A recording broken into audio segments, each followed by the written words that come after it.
नमस्कार दोस्तों, welcome to Byju's government exam prep channel. दोस्तों आज हम लोग डेली करंट अफेयर में चर्चा करेंगे 24 फरवरी 2021 के विभिन्न समाचार पत्रों में से, जो कि आपकी आगामी परीक्षा CHSL, combined graduate level, NTPC, intelligence bureau, Delhi police, CPO, SI, banking awareness and other state services examination, इन सभी परीक्षाओं के लिए लाभदायक सिद्ध होगी। तो आइए एक एक करके चर्चा करते हैं। राष्ट्रीय मामलों में पहली खबर है 47th Khajuraho dance festival begins in Madhya Pradesh. अब सीधे सीधे आ जाएगा प्रश्न कि खजुराहो टेम्पल किस राज्य में है। तो 20 फरवरी 2021 को खजुराहो मध्य प्रदेश में 47वें खजुराहो नृत्य महोत्सव की शुरुआत हुई। तो यह 20 से 26 तक चलेगा, यहाँ पर देखिए दिया गया है। तो यह जो है एक सप्ताह भर चलने वाला इस महोत्सव आयोजन इसका संस्कृति विभाग ने अपने उस्ताद अलाउद्दीन खान संगीत एवं कला अकादमी भोपाल के माध्यम से किया है। और दोस्तों यह 26 फरवरी को इसका समापन होगा। तो 44 वर्षों में पहली बार खजुराहो नृत्य महोत्सव विश्व धरोहर मंदिर समूह परिसर में आयोजित किया जा रहा है। तो खजुराहो जो है विश्व यूनेस्को का धरोहर में भी शामिल है, ये भी याद रखिएगा। और दोस्तों यह जो है अंतर्राष्ट्रीय स्तर पर यह सांस्कृतिक कार्यक्रम है खजुराहो नृत्य महोत्सव, और जिसे प्रत्येक वर्ष 1975 से मध्य प्रदेश के छतरपुर जिले में स्थित खजुराहो के शानदार शहर में आयोजित किया जाता है। इस महोत्सव का जो मेन उद्देश्य है कि कथक, ओडिसी, मणिपुरी, कुचिपुड़ी, मोहिनीअट्टम, भरतनाट्यम जैसे भारतीय शास्त्रीय नृत्य रूपों के माध्यम से भारत के नृत्य कलाकारों, संस्कृति और विरासत को और बढ़ावा देना। तो इस तरह से देख सकते हैं कि राष्ट्रीय और अंतर्राष्ट्रीय जगत पर यह प्रसिद्ध है यह महोत्सव। इसी को कहते हैं कल्चर प्रोसेसिंग आउटसोर्सिंग, यानी हम कल्चरल प्रोसेसिंग आउटसोर्सिंग के माध्यम से अपनी इन कला और संस्कृतियों को हमारी जो है इसे विश्व भर में इसका जो है प्रस्तुतिकरण किया जाए। तो इससे जो है विश्व के लोग इस कला और संस्कृति से आकर्षित होंगे। तो इसको कल्चरल प्रोसेसिंग आउटसोर्सिंग नाम दिया जा सकता है। अब बढ़ते हैं दोस्तों, मध्य प्रदेश से ही दूसरी खबर आ रही है। वहाँ के CM हैं शिवराज सिंह चौहान, रीनेम्स होशंगाबाद एज नर्मदापुरम।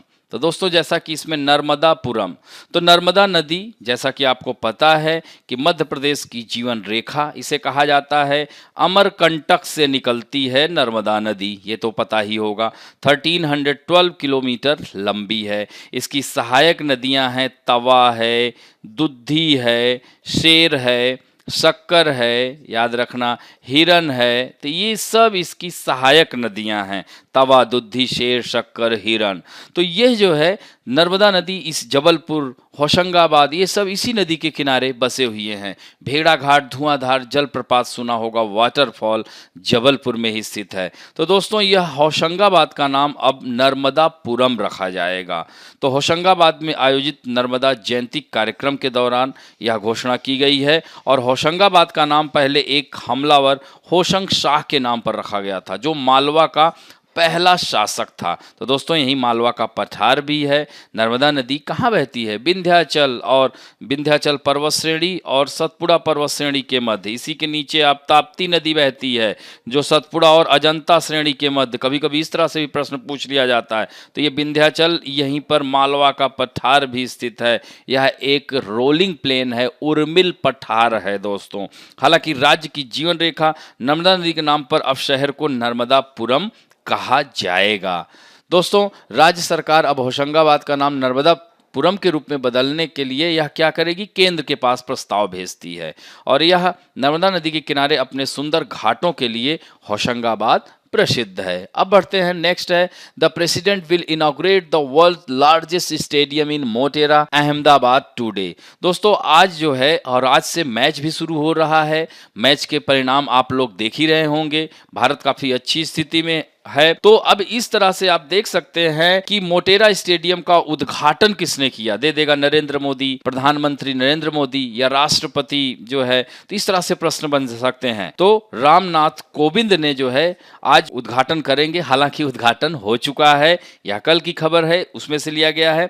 और एक सबसे महत्वपूर्ण बात जो निकल करके आ रही है दोपहर के ही समाचार से, तो अहमदाबाद में मोटेरा में जो सरदार वल्लभ भाई पटेल क्रिकेट स्टेडियम है, इसका नाम अब बदल के रिनेम्ड एंड कैसे क्या हो गया है, नरेंद्र मोदी क्रिकेट स्टेडियम हो गया है। यह अंतरराष्ट्रीय स्तर का मैदान होगा और यह विश्व का सबसे बड़ा मैदान हो गया है। दोस्तों, इसमें जो बैठने की क्षमता है, इसको 1.32 कर लीजिए, 1.32 लाख। हालांकि कई समाचार पत्रों में 1,10,000 दिया गया है, तो ये ध्यान रखेंगे। और यह जो टेस्ट मैच हो रहा है, गुलाबी गेंद से हो रहा है।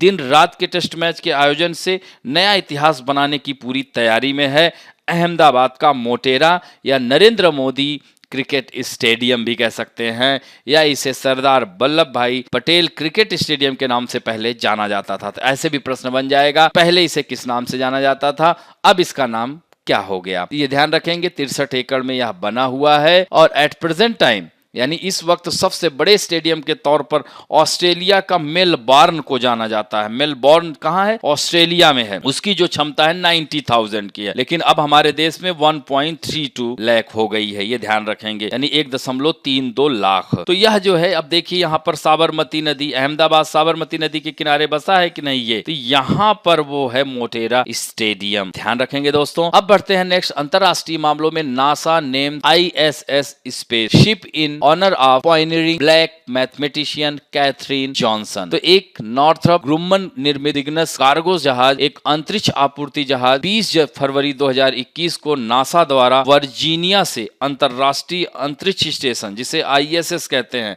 पर अंतरिक्ष यात्रियों के लिए महत्वपूर्ण आपूर्ति करने के लिए लॉन्च किया गया था। तो यह प्रक्षेपण अमेरिका की पृथ्वी की कक्षा का चक्कर लगाने की 59वीं वर्षगांठ के अवसर पर मनाया गया। तो 20 फरवरी 1962 को अंतरिक्ष यात्री जॉन ग्लेन पृथ्वी की कक्षा में जाने वाले पहले अमेरिकी बने थे। तो इस तरह से सिग्नस NG-15 मालवाहक जहाज को SS कैथरीन जॉनसन का नाम कैथरीन जॉनसन के सम्मान में रखा गया है, जो कि एक ब्लैक नासा गणतज्ञ हैं, जिन्होंने पहले US क्रूज्ड स्पेसलाइट मरकरी एटलस 6 मिशन की सफलता में महत्वपूर्ण भूमिका निभाई थी। तो SS कैथरीन जॉनसन 22 फरवरी 2021 को आई और मई 2021 तक अंतर्राष्ट्रीय अंतरिक्ष स्टेशन पे रहेंगी। तो इस तरह से यह ध्यान रखेंगे दोस्तों। इनके बारे में जान लीजिए कि यह अग्रणी गणितज्ञ थीं, जिन्हें उनके हाथ में लिखी गई गणनाओं के लिए जाना जाता था, और उसने अंतरिक्ष यात्री जॉन ग्लेन की मदद की थी, जो अपने बुद्ध मिशनों की कक्षीय प्रक्षेपवक्र गणनाओं का व्यक्तिगत रूप से सत्यापन के बाद पृथ्वी की परिक्रमा करने वाला पहला अमेरिकी बन गया था। तो इस तरह से उनके योगदान को ऑस्कर नामित फिल्म हिडन फिगर्स में भी दिखाया गया था। तो यह व्यक्तित्व भी हैं, इन्हें भी ध्यान रखेंगे।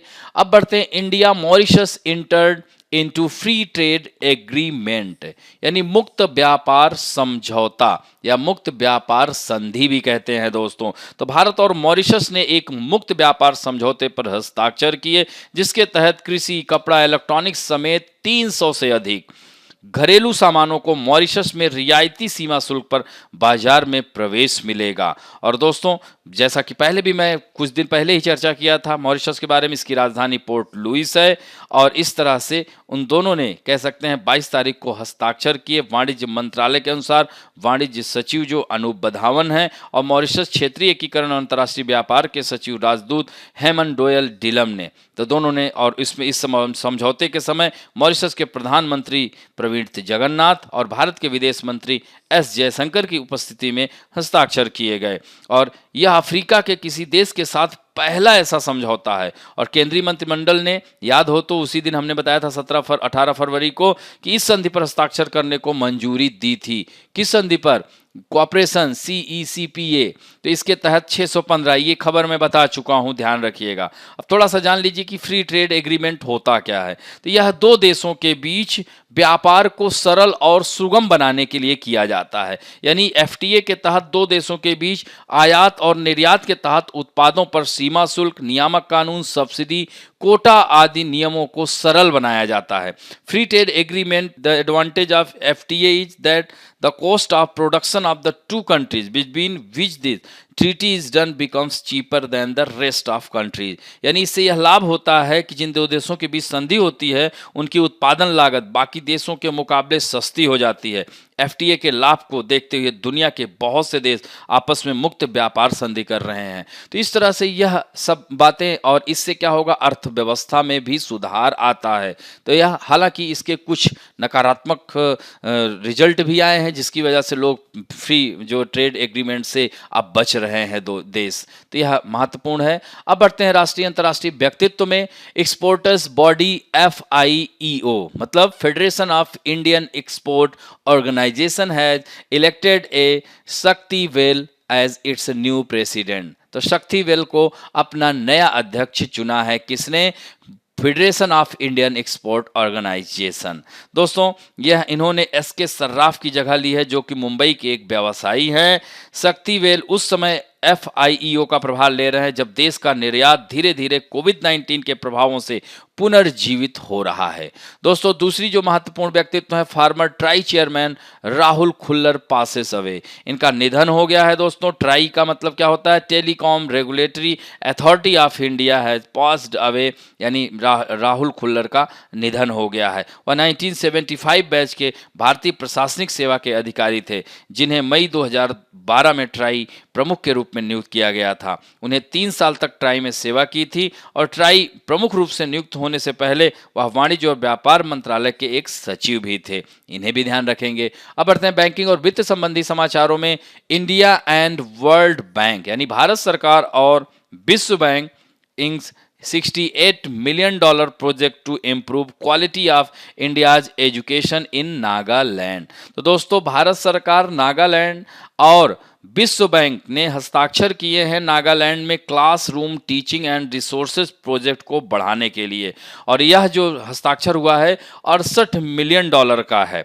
तो international bank for reconstruction and development से 68 मिलियन का ऋण 5 वर्षों की अनुग्रह अवधि सहित 14.5 वर्षों की अंतिम परिपक्वता है। तो ये ध्यान रखेंगे दोस्तों। तो इस तरह के समझौते से नागालैंड के विकास में, या मतलब नागालैंड के शैक्षिक विकास में बहुत मदद मिलेगी। और दोस्तों, नागालैंड कहाँ अवस्थित है अगर बात किया जाए तो नागालैंड सबसे ऊपर अरुणाचल प्रदेश है, फिर नागालैंड है, फिर मणिपुर है, फिर मिजोरम है, नागालैंड। और यह जो है यहाँ की जनजातियाँ हैं ना, इसकी राजधानी कोहिमा है नागालैंड की, और नागालैंड को स्पर्श करने वाले राज्य आप देख सकते हैं, ऊपर से अरुणाचल प्रदेश, नीचे से मणिपुर, असम, ये करते हैं। इधर म्यांमार करता ही है, ये ध्यान रखेंगे। यहाँ पर अंगामी, हेड हंटर्स, कोन्याक, सेंगटेम, सू, ये सब जनजातियाँ पाई जाती हैं।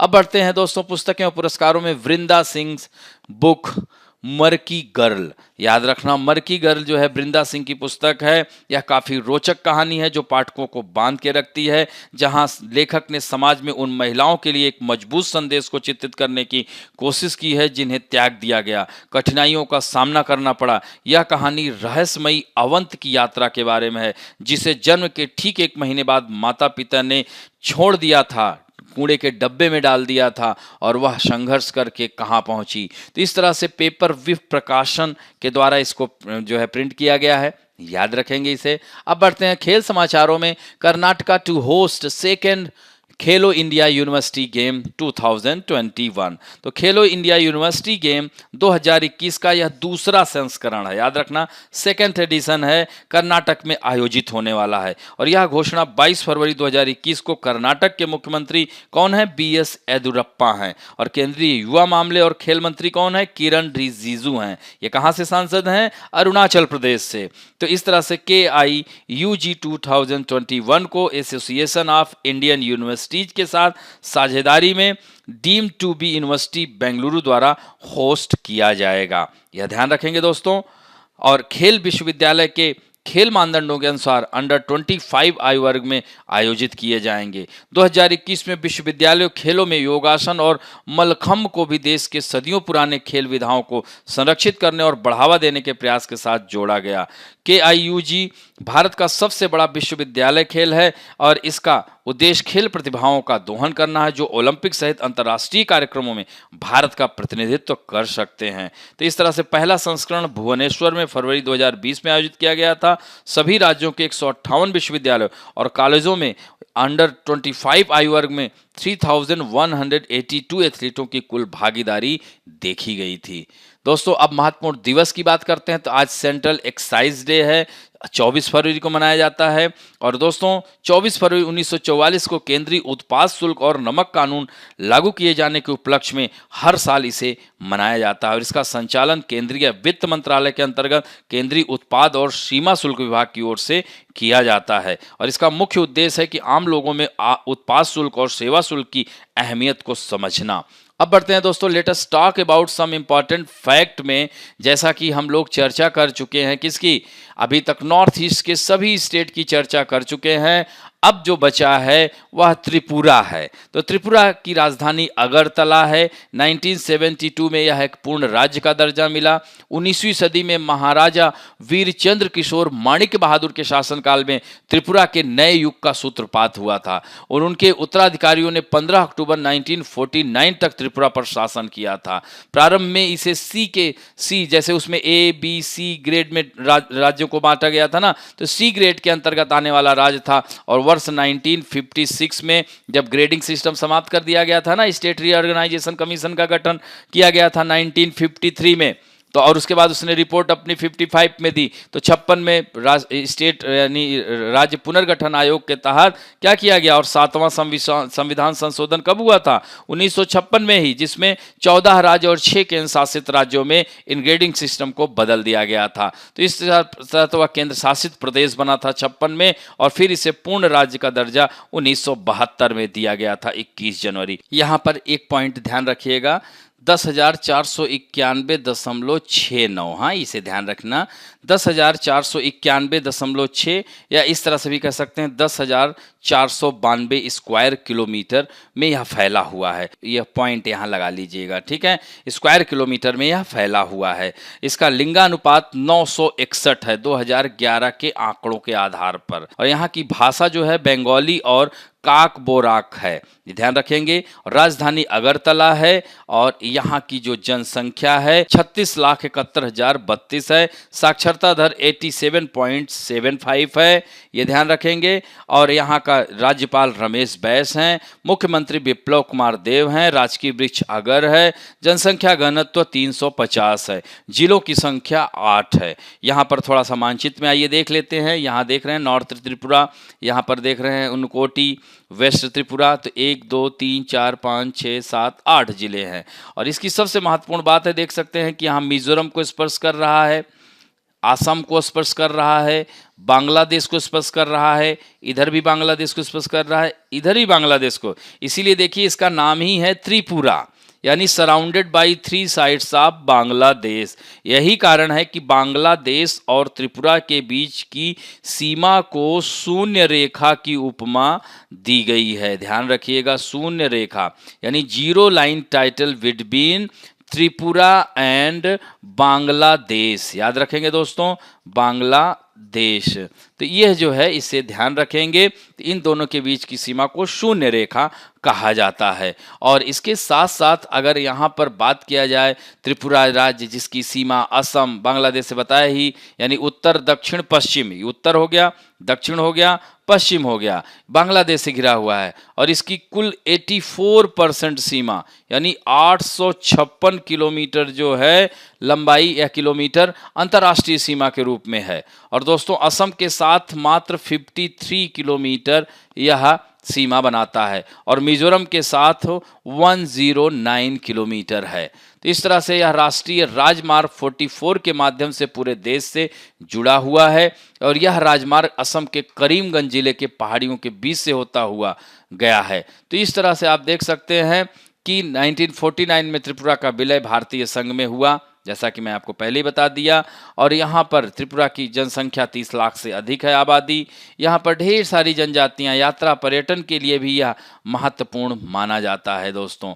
अब यहाँ की जो कह सकते हैं जनजातियाँ और यहाँ पे कौन कौन से कह सकते हैं कि नदियाँ बहती हैं, तो खोवली, मनु, डोलई, लांगाई, जुटी, गोमती, फैनी, महुरी, हावड़ा इत्यादि नदियाँ। तो ये फैनी नदी एक बार पूछा गया है, तो इसे याद रखिएगा। इसी तरह से यहाँ पर त्योहार जैसे मकर संक्रांति, होली, अशोकाष्टमी, रास, गरिया, धामेल, बिजू व होजगिरी उत्सव, रविदर नजरुल सुकांता उत्सव, चोंग प्रेम उत्सव, खपुई उत्सव, इस तरह से मुरासिंग उत्सव, संघारी उत्सव, तो ये याद रखिएगा इन नामों को। इसी तरह से लोक नृत्य है गरिया नृत्य, भगवान गरिया के लिए। लोबांग बोमानी नृत्य, महिला और पुरुषों द्वारा बांस के साथ नृत्य किया जाता है। इसी तरह से होजगिरी नृत्य है रियांग समुदाय, रियांग यहाँ ट्राइब्स पाई जाती है, कमर तथा पैरों द्वारा किया जाने वाला नृत्य। इसी तरह बीजू नृत्य चकमा समुदाय द्वारा चैत्र संक्रांति पर। और यहाँ के जो पर्यटन स्थल हैं, आगरतला इसकी राजधानी ही है, यहाँ का उज्जैंत महल बहुत ही खूबसूरत है, कुंजबैन महल, सिपाही जाला वन्य जीव अभ्यारण्य, यहाँ 150 से अधिक प्रजातियां पाई जाते हैं पक्षियों की। तृष्णा वन्य जीव अभ्यारण्य भी है। और यहाँ की जो जनजातियां हैं, त्रिपुरी, रेयांग, चकमा, मोग, हालंग, मुरासिंग, ये जो है जनजातियां भी हैं, तो इन्हें भी ध्यान रखिएगा। तो इस तरह से यहाँ पर हमने बात किया, इसमें और भी पॉइंट हैं, ये देखिए मैंने बता ही दिया। और एक बहुत महत्वपूर्ण है कि यह संविधान की अनुसूची 6 क्या है, असम, मेघालय, त्रिपुरा और मिजोरम की जनजातियों के बारे में विशेष उपबंध, विशेष राज्य का दर्जा दिया गया है। इसे स्वायत्त जिला परिषद की शक्तियां भी प्राप्त है, और स्वायत्त जिला परिषद के पास राज्य के कुल भौगोलिक क्षेत्र का 68.10 है, और यह क्षेत्र राज्य की कुल जनसंख्या का 1/3 है। तो ये भी फैक्ट याद रखिएगा। और यहाँ का जो होजागिरी नृत्य, ये मैंने बता ही दिया सारे नृत्य, इसे भी ध्यान रखेंगे।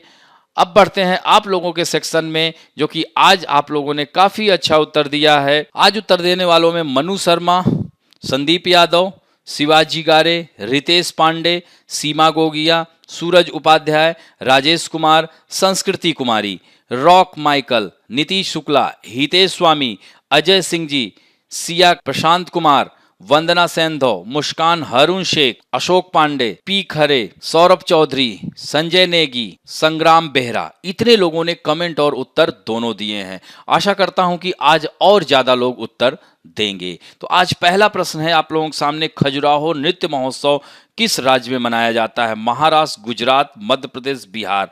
आज काफी सरल प्रश्न लग रहे हैं। मध्य प्रदेश राज्य के किस शहर का नाम बदलकर नर्मदापुरम रखा जाएगा? जबलपुर, यहाँ पर जबलपुर इसको कर लीजिएगा, जबलपुर, होशंगाबाद, रीवा, ग्वालियर। नेक्स्ट है, मोटेरा क्रिकेट स्टेडियम किस राज्य में स्थित है? ध्यान रखेंगे, जिसका नाम नरेंद्र मोदी के नाम पर हो गया है। उत्तर प्रदेश में है, राजस्थान में, गुजरात में या महाराष्ट्र में। नेक्स्ट है, हाल ही में भारत ने किस देश के साथ मुक्त व्यापार समझौते पर हस्ताक्षर किए हैं? Madagascar, Somalia, Mauritius, Kenya. पहला ऐसा अफ्रीकी देश है जिसके साथ किया गया है। नेक्स्ट है, Federation of Indian export Organisation ने किसे नया अध्यक्ष चुना है? ए शक्तिवेल, एस के सर्राफ, राहुल बजाज या आनंद महिंद्रा। नेक्स्ट क्वेश्चन है, मर्की गर्ल पुस्तक की लेखक कौन है? अरुंधति राय, बृंदा सिंह, किरण देसाई या तस्लीमा नसरीन। नेक्स्ट है, हाल ही में भारत सरकार और विश्व बैंक ने किस राज्य के साथ classroom teaching and resources project को बढ़ाने के लिए $68 मिलियन के समझौते पर हस्ताक्षर किए हैं? बिहार, सिक्किम, नागालैंड या मणिपुर। नेक्स्ट क्वेश्चन है, खेलो इंडिया यूनिवर्सिटी गेम्स 2021 का सेकंड एडिशन किस राज्य में आयोजित होने वाला है? बिहार, कर्नाटका, महाराष्ट्र या पंजाब। नेक्स्ट क्वेश्चन है, केंद्रीय उत्पाद शुल्क दिवस कब मनाया जाता है? 22 फरवरी, 23 फरवरी, 24 फरवरी या 25 फरवरी। और अंतिम प्रश्न है दोस्तों, निम्न में से कौन त्रिपुरा राज्य को स्पर्श नहीं करता? असम, मिजोरम, बांग्लादेश, मेघालय। इस तरह से इन 10 प्रश्न के उत्तर शीघ्र दीजिएगा। आशा करता हूं कि आज का भी वीडियो अच्छा लगेगा, और दोस्तों अच्छा लगे तो प्लीज लाइक, शेयर, सब्सक्राइब करना ना भूलें। थैंक यू दोस्तों।